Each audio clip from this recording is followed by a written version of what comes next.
We disconnect the hook from the chain and slide our engine lift out of the way.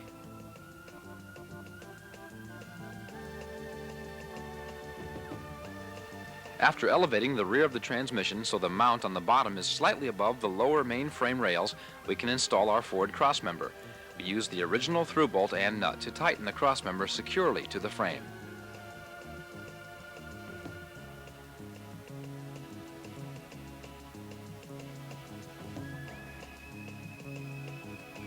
We then lower the transmission slowly so that the studs on the rubber mount pass through the center of the crossmember.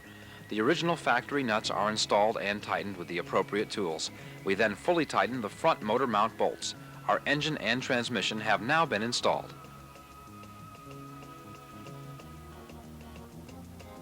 Since we've decided to use old-style custom gauges in our new MG TD Replica, it is necessary to install a new water temperature and oil pressure sending unit in the engine. These units are furnished with the gauge set and are installed very easily.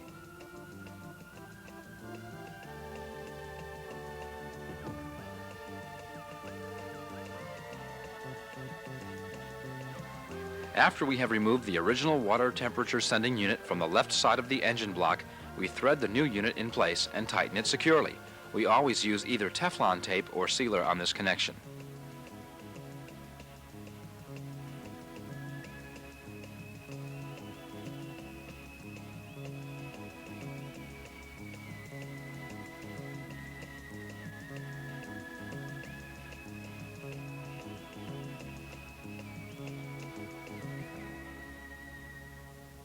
Next, the original Ford oil pressure sending unit is removed. Since we are going to discard it, we can use a pair of vice grips to remove it.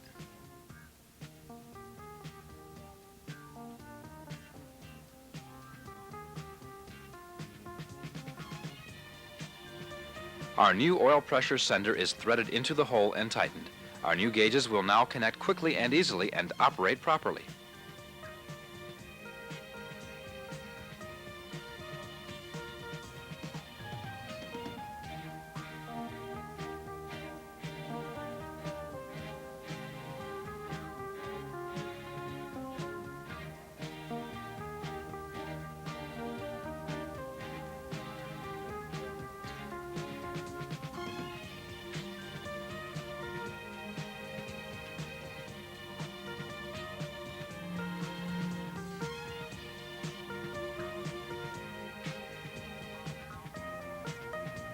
The original Ford drive shaft is too long to fit into our new chassis. Shortening the unit is left up to a professional.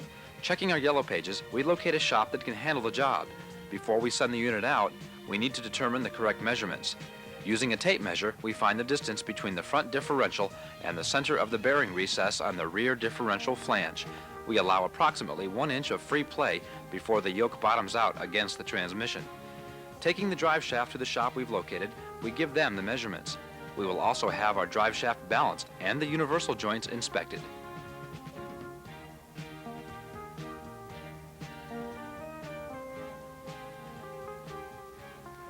With our drive shaft in hand, all that's necessary for installation is to slip the splined yoke onto the transmission shaft.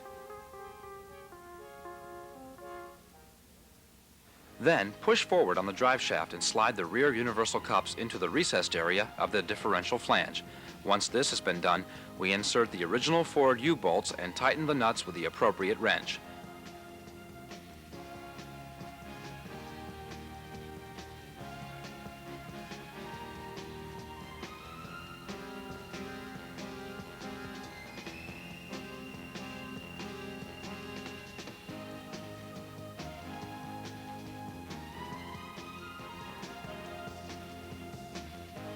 The rear link is adjusted so that the center of the differential is parallel with the center of the transmission shaft. Next, we move to the passenger's side of the engine compartment, where we find the exhaust manifold. Earlier, when we disassembled our donor car, we determined the only reusable piece was the exhaust header pipe that bolts to the manifold. At this point, we check with the State Motor Vehicle Department to find the necessary emission control requirements. After our car is finished, we will take it to a local muffler shop and have the exhaust system completed. If the complete exhaust system were usable, we would refer to the instruction manual, make the necessary modifications, and install it. Or we might build the rest of the system ourselves, obtaining the necessary parts from our local auto supply store. The appropriate wrench is used to tighten the bolts and nuts.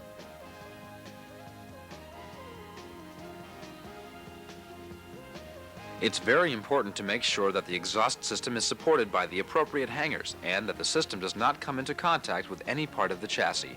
If our car came with a catalytic converter and it is a requirement of the State Motor Vehicle Department, we would reuse it.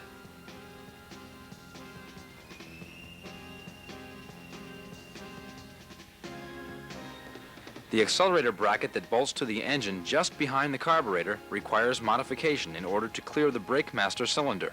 After we have secured the bracket in a vise, we refer to the instruction manual and use a China marker to draw a V-shaped notch on the bracket. We use a hacksaw to cut the notch.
Using a pair of pliers, we remove the metal piece and file the edges.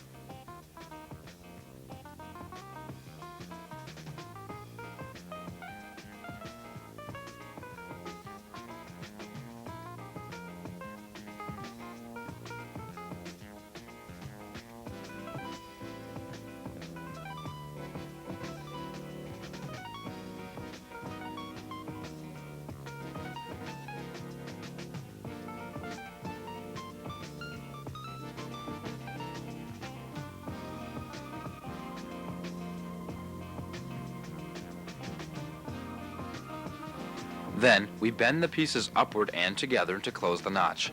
At times, this can get a little tricky, so we test the piece by placing it on the engine.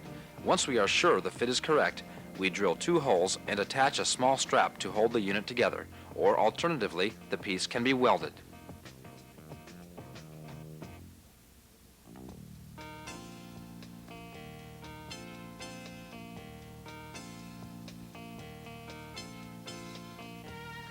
After the bracket has been properly modified, we bolt it to the engine using the original bolts. When we have finished tightening the bolts, we will attach the accelerator cable to the bracket. At times we find a problem with the accelerator cable length. This is because of the different types of carburetors Ford used. We can order a 1980 cable that is listed under Ford part number EOFZ-9A758A. Also, if we decide to use the original air cleaner instead of an aftermarket unit, we will have to obtain a fiberglass carburetor offset mount, available from the Replica manufacturer. This slightly relocates the air cleaner and allows proper hood clearance. After assembly, we test the unit, making certain it operates smoothly and doesn't bind.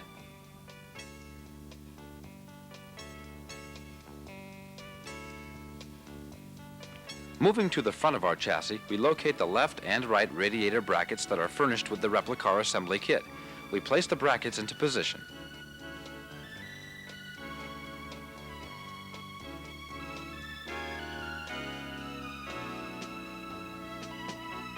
We line up the holes in the bracket with the pre-tapped holes in the chassis.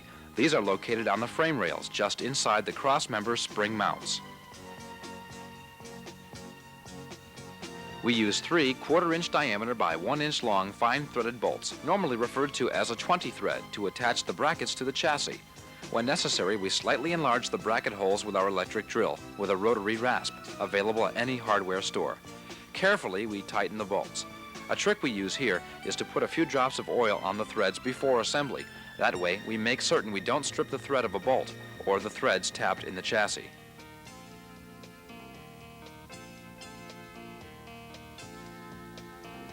Now that we've installed the brackets, we can mount our radiator. We positioned our radiator against the brackets, and after making certain that the radiator did not come into contact with the frame or suspension components, we used our electric drill to make 2 holes through each rear flange and bracket.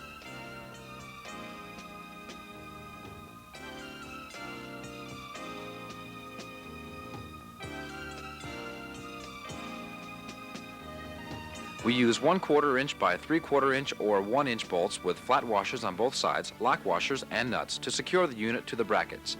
Since we have decided to use an air conditioning system in our car, we had the upper hose neck moved to the opposite side. We checked our yellow pages and found a radiator shop that performed the work. At the same time, they thoroughly cleaned and painted the unit. At times, we find Ford radiators that require some slight modifications. An existing radiator may have been replaced in our donor car. When our new unit is securely in place, we use the appropriate hoses and make our engine-to-radiator connections. The automatic transmission lines are secured to the bottom of the radiator. Earlier, we disconnected the upper control arms from the wheel spindles so all pieces could be properly inspected, cleaned, and painted.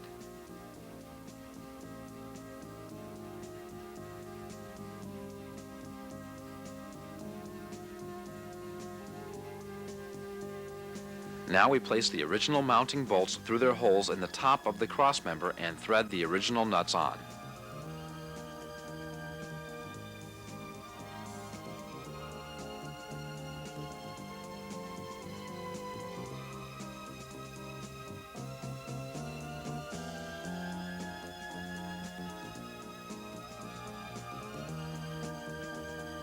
We use the appropriate wrench to partially tighten the nuts. Later, before we drive our new MG TD Replica car, we will have the front end aligned and all bolts will be tightened to original factory specifications. We'll move to the driver's side and repeat the procedure.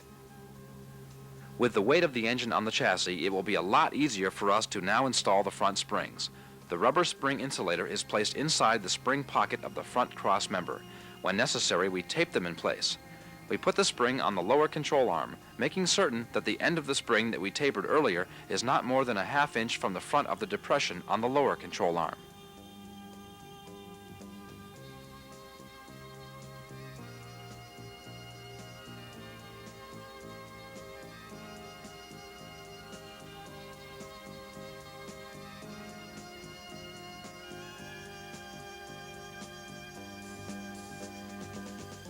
Our floor jack is placed under the lower control arm and slowly elevated.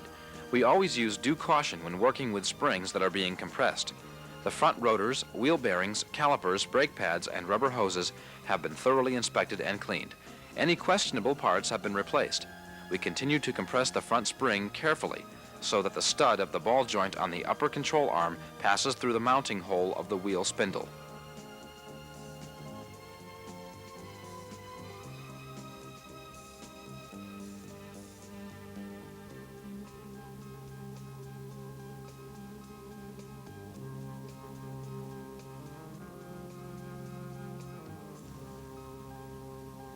We thread a castle nut on the stud and then use the appropriate wrench to tighten it.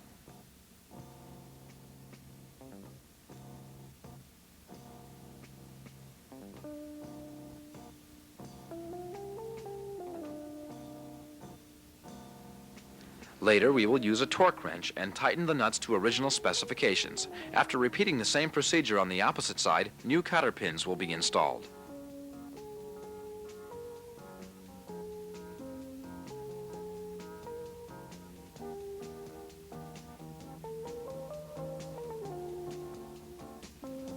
Next, the tie rod ends from the rack and pinion are connected. The stud on the rod end is inserted through the mounting hole in each wheel spindle arm from below.